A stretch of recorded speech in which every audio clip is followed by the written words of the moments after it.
Hello বন্ধুরা, সবাই কেমন আছেন? আমার রন্ধনশালায় সবাইকে স্বাগতম। আজকে আমি গাজরের হালুয়া রেসিপি নিয়ে চলে এসেছি। কি কেমনভাবে তৈরি করে খান সেটা আমি জানি না, তবে আমি এভাবে রেসিপিটা তৈরি করেছি, সবাই ফলো করুন। তো আমি একটা প্যানে প্রথমে ঘি দিয়ে দিচ্ছি 2 চামচ। এই ঘিতেই গাজরটা ভেজে নিব হালকা।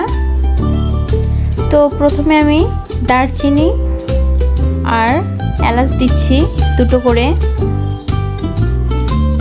এগুলো দেওয়ার কারণ হচ্ছে এটার হচ্ছে ফ্লেভারটা, মানে গাজরের হালুয়ার মধ্যে এর ফ্লেভারটা ভালো পাওয়া যাবে এবং স্বাদ লাগবে। তো গাজরটা কিন্তু আমি একদমই বটিতে কুচি কুচি করে কেটে নিয়েছি। অনেকে গ্রেটার দিয়েও কেটে নিতে পারেন, আবার অনেকে ব্লেন্ডের সাহায্যেও তৈরি করতে পারেন। তবে আমি এভাবেই তৈরি করেছি, কারণ এভাবে আমার খেতে ভালো লাগে। তো আমি ভেজে নিচ্ছি এবং ঢাকনা দিয়ে দিয়েছিলাম, কারণ গাজরটা সিদ্ধ হয়ে গেলে তবে কিন্তু হালুয়াটা তৈরি হবে ভালোভাবে।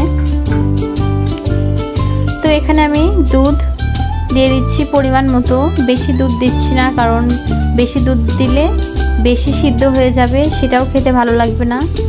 পরিমাণ মতো হালকা দিয়েছি, আর চিনিও দিয়ে দিচ্ছি, যে যেমন মিষ্টি পছন্দ করেন, তবে একটু মিষ্টি মিষ্টি হলেই হালুয়াটা ভালো লাগে খেতে। তো চিনি দিলেও কিন্তু জল ছাড়বে, মানে মোটামুটি সিদ্ধ ভালোভাবে হয়ে যাবে। আবার ঢাকনা দিয়ে দিলাম। তো লাস্টে যেটা দিতে হবে সেটা হচ্ছে, অনেকে মাওয়া ব্যবহার করে, তো আমি এখানে গুঁড়া দুধ দিচ্ছি, কারণ গুঁড়া দুধ মুখের খাওয়ার সময় মুখে যে স্বাদটা লাগবে গুঁড়া দুধের দানা দানা ভাব, সেটা কিন্তু অন্য কিছু দিলেও পাওয়া যাবে না। আর গুঁড়া দুধটা দেওয়ার কারণ হচ্ছে এটা একটু আঠালো ভাবও আনবে আর খেতেও ভালো লাগবে। তো আমি এখানে আর একটু ঘি দিয়ে দিলাম। আর হচ্ছে এটা হচ্ছে এলাচটা আমি গুঁড়ো করে নিয়েছিলাম, 2টো এলাচ চিনির সাহায্যে। এইটা শেষের দিকে দেওয়ার কারণ হচ্ছে এর ফ্লেভারটা, গন্ধটা ভালো আসবে, খেতেও ভালো লাগবে। তো আমার কিন্তু রেসিপিটা প্রায় কমপ্লিট, কারণ হালুয়া তৈরি করতে এমন আহামরি কিছু লাগে না গাজরের হালুয়াটা মূলত। তো আপনাদের সবার এই রেসিপিটা কেমন লাগলো অবশ্যই কমেন্ট বক্সে জানাবেন।